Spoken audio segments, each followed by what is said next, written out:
शांति। हम सभी आध्यात्म के मार्ग पर अग्रसर हैं, रूहानियत के मार्ग पर चल रहे हैं। हमें अपने अंदर स्पिरिचुअल पावर भरनी है, अपनी अलौकिक स्थिति को बहुत महान बनाना है। नहीं तो बहुत लोग कहते हैं हमारा योग नहीं लगता, हमारी स्थिति अच्छी नहीं रहती, हमें क्रोध आता है, पर चिंतन चलता है। हमें इन सब बातों से ऊपर उठकर अपनी स्थिति को महान बनाना है, क्योंकि ऐसा समय आ रहा है जो बाबा ने हम सबको टाइटल दिया हुआ है, तुम सृष्टि के आधार मूर्त और उद्धार मूर्त हो। हमारे द्वारा ही संसार का उद्धार होगा। आप देखेंगे जो हम में से महान योगी बन जाएंगे, बहुत पवित्र हो जाएंगे, जिनकी दृष्टि आत्मिक हो जाएगी, जिनकी वृत्तियां बदल जाएंगी, जो बहुत पवित्र बन जाएंगे, उनकी दृष्टि के द्वारा आत्माओं का उद्धार होगा। हमें इस पर मेहनत करनी है। जो भी अच्छे पुरुषार्थी भाई बहनें हैं, जो इस संसार को बहुत कुछ देना चाहते हैं, जो चाहते हैं अब हम आने वाले दिनों में भगवान के कार्यों को संपन्न करने वाले बन जाएं, उन्हें व्यर्थ से मुक्त होकर, परचिंतन से मुक्त होकर, दूसरों को देखने से मुक्त होकर तपस्या में लग जाना चाहिए।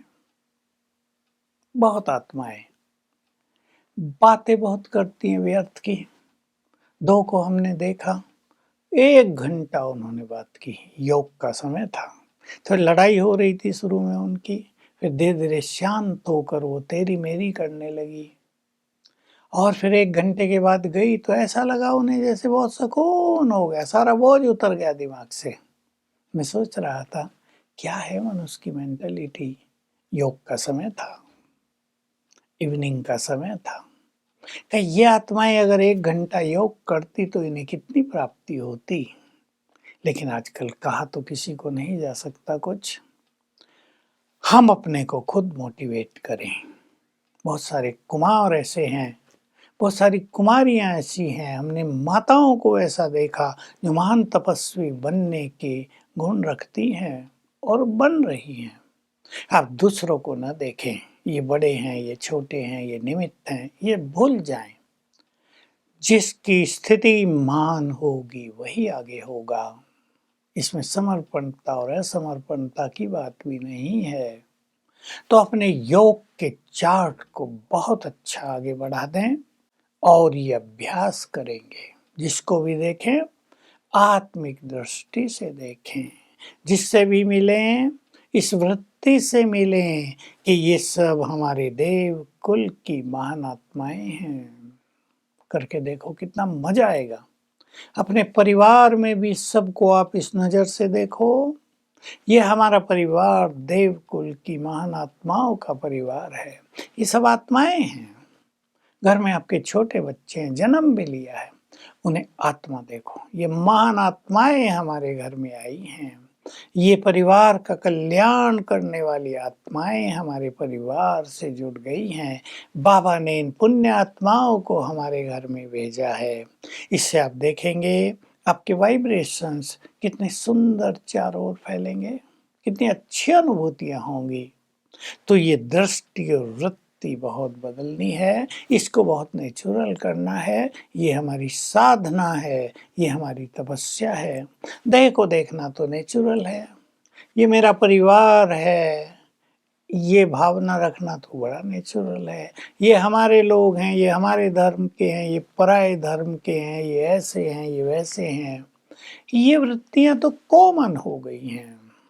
लेकिन हम जो ईश्वरीय पथ पर चल रहे हैं, हम वे आत्माएं जिनकी पालना स्वयं भगवान ने की है और कर रहे हैं, उन आत्माओं की दृष्टि, दृष्टिकोण, वृत्ति, फीलिंग्स अलग होनी चाहिए। महान, अलौकिक, सब देवकुल की आत्माएं हैं, सब महान आत्माओं का परिवार है। करके देखें और अनुभव करें वाइब्रेशंस कितने अट्रैक्टिव हो जाते हैं। बाबा ने हमें 2 टाइटल बहुत सुंदर दिए हैं। तुम सभी वरदानी हो और महादानी हो। एक और जोड़ दे इसके साथ, तुम मास्टर वरदाता भी हो। देवियों से वरदान लेने जाते हैं ना, सिद्धियां लेने जाते हैं भक्त। महादानी अर्थात ज्ञान देने वाले, गुणदान करने वाले, दूसरों को बहुत अच्छी चीजें सिखाने वाले, जीवन कैसे जिए ये बताने वाले, महादान है ये। सत्य ज्ञान किसी को दे देना, उन्हें सच्ची राह दिखा देना, उनके जीवन के तनाव, दुख, भय, चिंताएं समाप्त करा देना, ये महादान है। धन दान तो कई लोग करते हैं, हालांकि आजकल वो प्रथा भी बहुत कम हो गई है। नहीं तो भारत में एक कल्चर थी, एक मान्यता थी, धर्मों का एक सिद्धांत था कि हर व्यक्ति को अपनी कमाई का 10% धर्म के कार्यों में, पुण्यों के कार्यों में, दूसरों को सुख देने में लगाना ही चाहिए। अब तो लोग लगाते नहीं हैं, इसलिए धर्म की शक्ति बिल्कुल नष्ट हो गई है। मनुष्य के पास धर्म का बल रहा ही नहीं है। हम महादानी हैं। भगवान ने जो कुछ हमें दिया है वो हम दूसरों को दे रहे हैं। दूसरों को प्यार देना, जैसे भगवान ने हमें प्यार दिया, हम भी दूसरों को प्यार बांटे। जैसे उसने हमारी पालना की, हम भी आने वालों की ऐसी ही पालना करें। डांट डपट करने वाले तो बहुत हैं, सिखाने वाले बने, योग्य बनाने वाले बने। ध्यान दें शब्दों पर। संगठनों में लोग एक दूसरे को डांट डपट करते, ये नहीं तुमने किया, ये गलती कर दी, इतनी बार समझाया है, तुम सुधरते नहीं हो। ये नहीं, सिखाओ, योग्य बनाओ। मैं हंसी में कहा करता हूँ, मनुष्य तो इतना बुद्धिमान है कि गधों से भी काम ले लिया। देखो, जो सबसे कम बुद्धि का जानवर है उससे भी काम ले लेता है मनुष्य। अब रेगिस्तान में जाओ, गधों से लोग कितना काम ले रहे हैं। घोड़े तो खैर बुद्धिमान होते हैं, बड़े होते हैं, उनसे काम लेना तो सहज है, वो तो सीख जाते हैं। लेकिन गधों को यूज कर लेना, तो क्या आप मनुष्यों को योग्य नहीं बना सकते? आपके घर में कोई ऐसा मनुष्य है जो बहुत कम योग्य है, क्या उसे सिखाया नहीं जा सकता? सिखाया जा सकता है। हमारी भावनाएं श्रेष्ठ हों, हमारा प्यार निर्मल हो, हमारे अंदर स्वमान और कुछ शक्तियां हो जो हमारी बात का लोग सम्मान करें, तो हम महादानी बने, वरदानी। हम भगवान से रोज सवेरे वरदान लिया करें। रोज एक बार कम से कम बाप दादा का आह्वान करें, फील करें बाबा ने मेरे सिर पर अपना वरदानी हाथ रख दिया है और कह रहे हैं, बच्चे बोलो क्या चाहिए, मांग लो जो वरदान मांगना हो। और मांग लें वरदान, कभी योगी बनने का, कभी स्थिर बुद्धि का, कभी सुखी जीवन का, कभी परोपकार का। भिन्न भिन्न वरदान ले लें।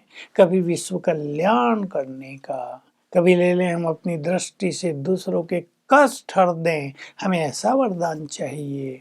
कभी ले लें हम अपने संकल्पों से दूसरों की व्याधि हर लें, ऐसा वरदान चाहिए। तो रोज बाप दादा से सवेरे, जो सवेरे मिस कर दे वो शाम का समय भी बहुत सुंदर होता है, वरदान अवश्य लिया करें। आपने सुना होगा, नुमाश्याम के समय देवताएं विचरण करते हैं, क्योंकि यहाँ विचरण किया है देवताओं ने शाम के समय, योगदान दिया है संसार को। जब हम वरदाता परम सदगुरु से इस तरह रोज वरदान लेंगे, तब हम भी वरदानी बन जाएंगे, दूसरों को वरदान देने वाले बन जाएंगे, दूसरों की मनोकामनाएं पूर्ण करने वाले बन जाएंगे। तो आइए हम सभी आत्मिक दृष्टि, देव कुल की आत्माएं हैं, ऐसी वृत्ति बनाएं और अपने मन को निसंकल्प करके, व्यर्थ से मुक्त करके वरदानी और महादानी बने, ताकि हम विश्व का कल्याण कर सकें। ओम शांति।